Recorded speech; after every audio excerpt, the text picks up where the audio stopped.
Keep it going for JP Frary.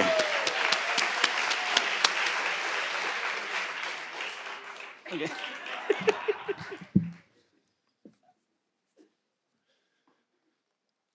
The old gal turned 85 last week, and she's still hot. She's good looking, sexy even. 85 years old, you've had some work done to keep looking good, and some of it's probably prosthetics.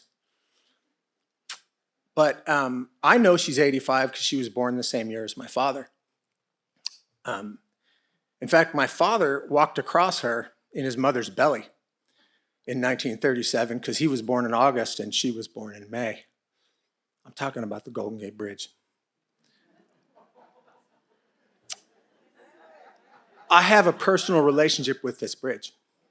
I love this bridge in a way that is sometimes unhealthy. I've been to the top. I've climbed it. And it means something to me.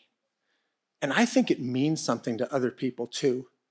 My cousin, Steve, when he moved to San Francisco from Northern California, from a tiny little farming town, he called me and he said, when I crossed the bridge, I knew there was a place I could be me.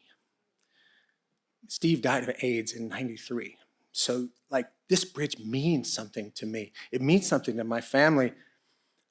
The greatest day of my life, and I mean this when I say this, I'm 56 years old. I have 2 kids who I adore, a wife who I am lucky to have, but the greatest day of my life was on the 50th birthday party for that bridge.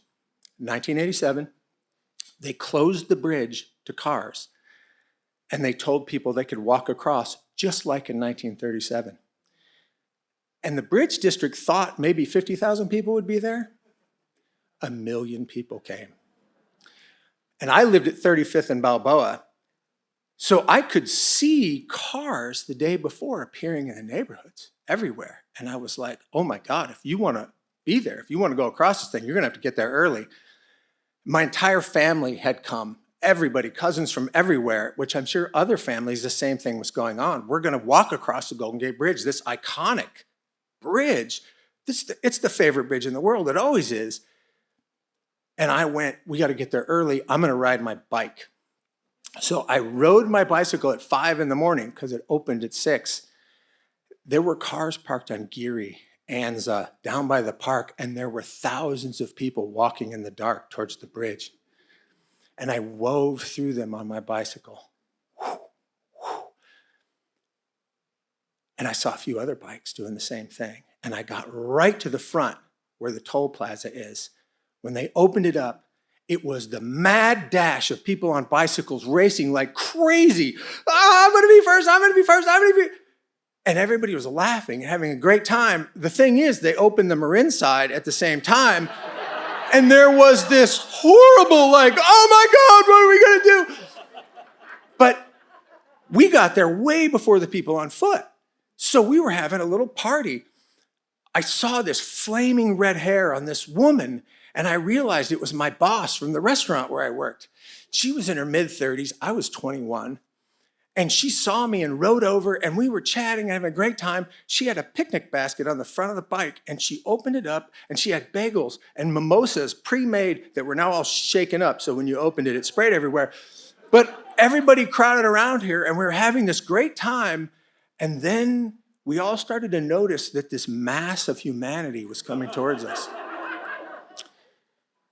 300,000 people made it on the bridge. That means 700,000 did not. There was no way to get off. So many people came on the bridge that the bridge that is normally has an arch to it, it went flat. It was making a sound I have never heard. The cables were humming. If you set a glass down on it, it flipped over immediately because it was vibrating that much. And somebody said, it's gonna collapse. We're all gonna die. And this flaming redhead Carolyn said, there's nothing we can do about it. Hey, you with the boombox, play some dance music. And this guy looked at her like she was out of her mind. I'm not joking. There were people who were saying, we need to get weight off the bridge, and they were throwing bicycles off. I saw somebody throw a stroller off the bridge. And Carolyn goes, that's not gonna do anything. This guy put on this crazy mariachi music that I learned later was punk from Tijuana. And Carolyn whipped her shirt off and started dancing. And pretty soon there were 100 people dancing to this crazy punk mariachi music. And I'm looking, and there are helicopters flying all over the place, and they are filming us because they want to see 300,000 people fall into the ocean. And I'm thinking, this will be the biggest event in history. This many people fall to their deaths. And I go, screw it.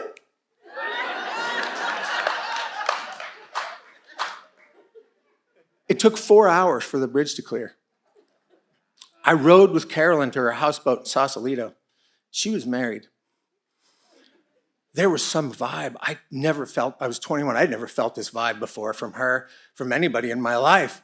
And we got to her place, and she said, we could make love and cap this day.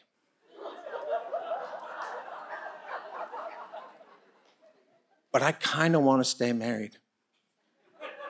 So I rode my bicycle back across the bridge that was now empty, back to my house.